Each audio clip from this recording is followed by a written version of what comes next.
Vamos lá, vamos continuar aqui então. Seguindo adiante, a gente vê nessa foto aqui, eu quero falar com vocês um pouquinho sobre o Jung, Carl Jung. Ele foi um dos discípulos, vamos dizer assim, de Freud, né? E a gente sabe disso por conta dessa foto de uma expedição, uma viagem que eles fizeram para os Estados Unidos e estava ali Jung e Freud na mesma foto. Carl Jung morreu em 1961, foi um dos psicólogos mais influentes da história e pioneiro na teoria das personalidades. Sua abordagem revolucionou a forma como entendemos o comportamento, liderança e relações interpessoais. A teoria das personalidades do Jung propõe que cada indivíduo tem padrões psicológicos distintos que influenciam como percebemos o mundo. Jung identificou 4 funções cognitivas principais divididas em 2 grupos: funções racionais, de pensamento e sentimento, e funções irracionais, de sensação e intuição. Aqui, nesse livro, né, ele publicou esses tipos psicológicos, né? Então, os tipos psicológicos que seriam o foco de atenção, processamento das informações e tomada de decisão, tá? Então, aqui, gente, eu vou falar com vocês um pouquinho sobre um método de avaliação de perfil, né, que se chama MBTI. Eu vou deixar para vocês aqui, para que vocês façam o teste para identificar o perfil de vocês. É uma ferramenta sensacional de autoconhecimento e muito usada no universo corporativo para a seleção de pessoas, para melhoria ali de performance de time, né, quando a gente precisa solucionar conflitos. Eu já fiz consultoria numa empresa que a gente tinha que identificar ali o melhor perfil para trabalhar numa certa posição, num certo projeto, e uma das ferramentas que a gente usou foi o MBTI. Tem várias, eu vou trazer algumas aqui para vocês, tá? Mas na teoria do Jung, ele fez muito atendimento, né? Muito atendimento de consultório, e ele foi percebendo que as pessoas se enquadravam ali em determinados tipos. Ele conseguia classificar facilmente esses tipos de personalidade e que eles se repetiam. E aí foi que ele criou esse conceito, essa teoria. E aí, o foco de atenção, eu vou deixar aqui um pouquinho grande para vocês lerem com melhor. Foco de atenção, ele divide entre introvertidos e extrovertidos, né? Então, extrovertidos se energizam na interação com as pessoas. Gostam de discussões, de networking, né? Gostam de estar ali em exposição, gostam de falar, de fazer apresentação, né? São os mais falantes, né? Já os introvertidos se energizam na introspecção, né? Preferem momentos de reflexão antes de agir, né? Não são pessoas que ficam são mais ouvintes, são mais caladas, não gostam tanto da exposição, não gostam tanto, né, de estarem em foco, no holofote, né, são as pessoas que gostam mais dos bastidores, né. No conceito de liderança, os extrovertidos são bons para engajamento de equipes, mas podem dominar reuniões e não ouvir opiniões divergentes. Os introvertidos, a liderança introvertida, são ótimos para pensar estrategicamente, mas podem ter dificuldade de se expor e influenciar grandes grupos, já que eles não gostam muito da exposição, né?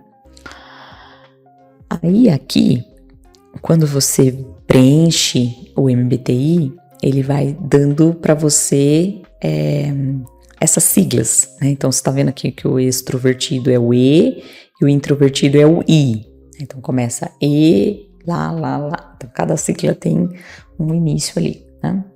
Aí, as funções racionais.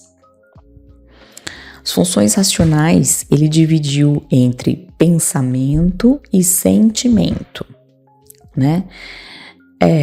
Sendo que pensamento seria T, né? Porque vem do inglês, né? Que é mais considerado como lógico, analítico, né? Então, baseia-se na razão, na objetividade, valoriza dados, fatos, lógica, né? Ele é forte no planejamento estratégico, solução de problemas.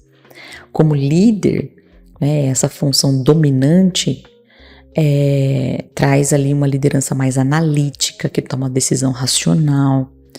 Podem parecer frios ou distantes emocionalmente. Já os do tipo F, né, que são os de sentimento, eles são os empáticos e relacionais. Eles tomam decisões com base em valores e emoções, né? Eles valorizam a harmonia, conexões interpessoais, bem-estar da equipe, né? Têm facilidade de motivar e engajar as pessoas. Essa liderança, eles têm principalmente ali a habilidade de inspiração, né? São humanizados, mas podem ter dificuldade em tomar decisões impopulares, né? Podem ser aqueles líderes bonzinhos demais, né? Que têm dificuldade de se impor, de trazer de repente uma situação com mais energia, né? E no terceiro ponto aqui as funções irracionais, a forma como nós tomamos decisões, né? E ele dividiu entre sensação e intuição.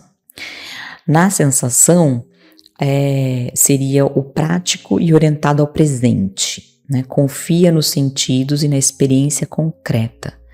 Foca nos detalhes e na execução prática. Excelente em operações, resolução de problemas do dia a dia. Na liderança, líderes com essa função são eficientes e práticos, mas podem ter dificuldade em enxergar o panorama geral. Os que têm a função irracional da intuição são os visionários e criativos. Baseiam-se em insights, possibilidades futuras, têm facilidade para inovação, estratégia, ideias abstratas, gostam de mudanças, de desafios. Como liderança, com essa função, eles são os visionários, estratégicos, mas podem perder o foco na execução e nos detalhes. Tá? Então, ele identificou, né, esses 6 padrões, né? Então, seria o padrão ali de foco de atenção, que podem ser 2, né? Introvertido e extrovertido. A função racional, né? Que são os pensamento, que seria pensamento ou sentimento. E os irracionais, que seriam ali sensação e intuição, né? Então, ele identificou esses 6 padrões ali. Quando ele morreu, né, as 2 senhoras, Catherine Briggs e Isabel Briggs, que na verdade são mãe e filhas, né, mãe e filha, elas de fato transformaram esse conceito das ideias das personalidades, ali a teoria das personalidades, no programa, né, de avaliação de perfil chamado MBTI, que se chama Myers-Briggs Type Indicator, né? Então seria o indicador de perfil Myers-Briggs, que é o nome delas, né? E elas incluíram 2 novos tipos. Aí então ele foi para 8. Né? Nesses 2 novos, elas colocaram a questão do relacionamento com o mundo, né? Aí elas elas identificaram que poderia ter mais esses dois tipos aí para compor o perfil, que seria o julgamento ou percepção, né? Sendo o J, né? Julgamento, preferência por uma vida planejada e organizada, sentem-se tranquilos com segurança e estabilidade, preferem trabalhos metódicos e previsíveis. E já a percepção são pessoas que teriam preferência por uma vida mais espontânea, descompromissada, adaptam-se com mais facilidade a mudanças e gostam de trabalhos flexíveis e com pouca rotina. E aí saiu deste contexto, né, 16 possibilidades. 16 possibilidades de combinações, né? Então a pessoa pode ser extrovertida ou introvertida, sensação ou intuição, pensamento ou sentimento, julgamento ou percepção. E aí você forma a sigla, né? No meu caso, eu trouxe aqui para vocês como exemplo, eu sou uma ESFJ, né? Pessoas extraordinariamente atenciosas, sociáveis, populares, sempre prontas para ajudar. E aí aqui nesse teste que eu vou deixar para vocês aí, para vocês fazerem, tem além de ter o qual vai sair o seu, né? Ele tem um pequeno resumo, né? Aí aqui no meu, por exemplo, fala assim: eles encaram com seriedade e responsabilidade de retribuir, servir e fazer a coisa certa. Também consideram que existe uma atitude correta em praticamente qualquer situação. Mesmo que alguns tipos de personalidade adotem uma postura mais tolerante, aceitando formas diferentes de viver, os cônsules, que no caso meu é cônsul, né, podem ter dificuldade em não julgar quando vem alguém seguindo um caminho que considerem errado. Consequentemente, eles muitas vezes se esforçam para lidar com a discordância, principalmente vindo de alguém próximo. Então, aí vocês podem ver o meu esforço, né, que eu tive que fazer durante a minha vida para estabelecer o Poker Face. Porque tinha ali um esforço gigante, né, para aceitar, para lidar com a discordância, porque eu tenho sempre muita certeza do que é certo, do que é correto, de como deve ser feito, né? E aí essa flexibilidade, essa abertura, né? Essa mentalidade mais construtiva, mais aberta, ela veio sendo construída com o tempo. Demorou um pouco para acontecer, né? E aí passo a buscar isso com intenção, com consciência, né? Mas sempre ali com essa questão da atenção, da sociabilidade, né? Da intenção genuína de cuidar das pessoas, né? De servir, fazer a coisa certa, né? Então é bem legal. Eu acho que traz um primeiro norte ali, né, para você ver se faz sentido, se o que está sendo colocado aqui, se é realmente quem você é. Muito importante, gente, responder com máxima honestidade com você mesma, né, para você identificar aqui qual seria o seu perfil, tá bom? Muito bem, seguindo. A outra ferramenta possível, né, de análise de perfil, que é muito usada nas organizações, principalmente aí quando a gente vai fazer processo seletivo, né, para entrevistar alguém, é o DISC, né? O DISC, ele avalia, né, os 4 comportamentos de uma pessoa, os 4 comportamentos mais expressivos de uma pessoa, vamos dizer assim, né? Então, é um teste comportamental construído com uma base na teoria descrita pelo psicólogo William Marston, né? No seu livro Emoções das Pessoas Normais, né? publicado pela primeira vez em português em 2014, né, com o nome das emoções das pessoas normais. Determina alguns padrões de comportamento. A partir dessa teoria foram elaboradas ferramentas para análise de perfil comportamental, sendo que o primeiro instrumento de mensuração, né, o Activity Vector Analysis, foi desenvolvido pelo Walter Clark em 1945. Né? Então aqui é bem legal que você consegue ter uma análise sobre qual desses 4 tipos você se enquadra mais, né?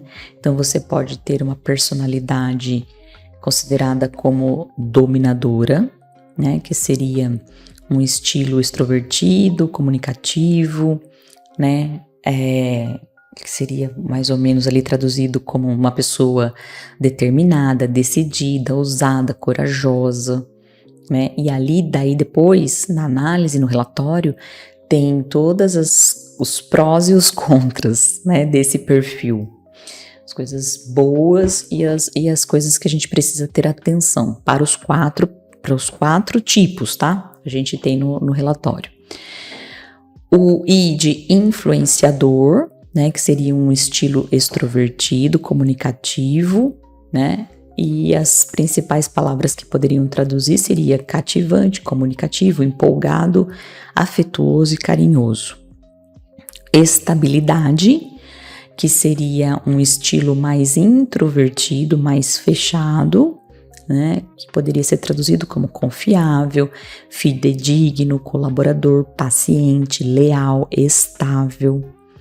E o último, conformidade, né, que seria um estilo também introvertido, um pouco mais fechado, né, que seria traduzido ali como analítico, cauteloso, organizado, preciso, detalhista, né? E aqui, gente, uma coisa que é muito legal e muito importante a gente saber é que não existe um perfil melhor do que o outro, né? Cada perfil é único, né? E para que serve a ferramenta? Para você entender se essa pessoa se enquadra no que você precisa para aquela função, né? Por exemplo, eu tenho uma função de vendas, uma posição aqui de vendas, uma posição que eu preciso que essa pessoa esteja na rua, conversando com as pessoas, que esteja ligando para os clientes, que participe de evento, que participe de feira, que viaje, que faça... Muito provavelmente eu vou buscar alguém que seja ou dominador ou influenciador. Se quando eu pedir o DISC vier nos outros 2, eu já vou saber que essa pessoa vai ter um pouco mais de dificuldade de performar bem nessa atividade, né? O oposto é igual. Vamos supor que eu preciso de uma pessoa para trabalhar na qualidade, né? Um perfil extremamente metódico, que precisa estar muito atento aos detalhes, às normas, né, as instruções, os procedimentos.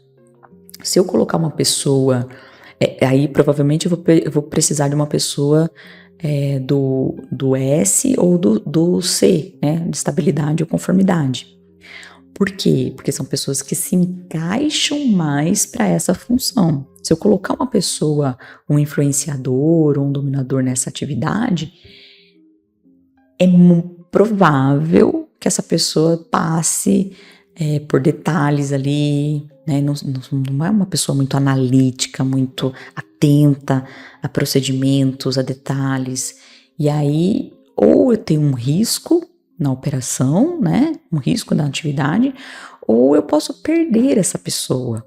Porque essa pessoa pode ficar chateada, pode ficar entediada nessa função, né? Então, o objetivo do DISC é você tentar colocar essa pessoa, enquadrar essa pessoa onde ela vai poder performar melhor, onde ela vai poder entregar melhor. Geralmente, quando a pessoa segue uma trilha de carreira, ela automaticamente já segue a trilha da carreira que mais se conecta com quem ela é, né? Então, dificilmente você vai ter uma pessoa em vendas, nesse perfil que eu falei, né? Que tenha construído uma carreira e seja de um perfil completamente oposto, né? Acontece, mas não é tão normal, né? É raro, vamos dizer assim, né? O meu perfil é o influenciador. E eu vou deixar para vocês também aqui o teste para vocês fazerem. É mais uma ferramenta super bacana para você ir compondo aí a sua análise de perfil, tá bom? Vamos continuar. Então, o DISC que eu coloquei aqui. Esses testes avaliam padrões de comportamento observáveis e situacionais, mostrando como uma pessoa age ou reage em diferentes contextos, como no ambiente de trabalho, interações sociais. Os testes são projetados para identificar tendências momentâneas e adaptáveis relacionadas ao comportamento externo. Por se basearem em características mutáveis e práticas, como estilo de comunicação, resposta a desafios, não exploram traços profundos e estáveis de personalidade, tá bom?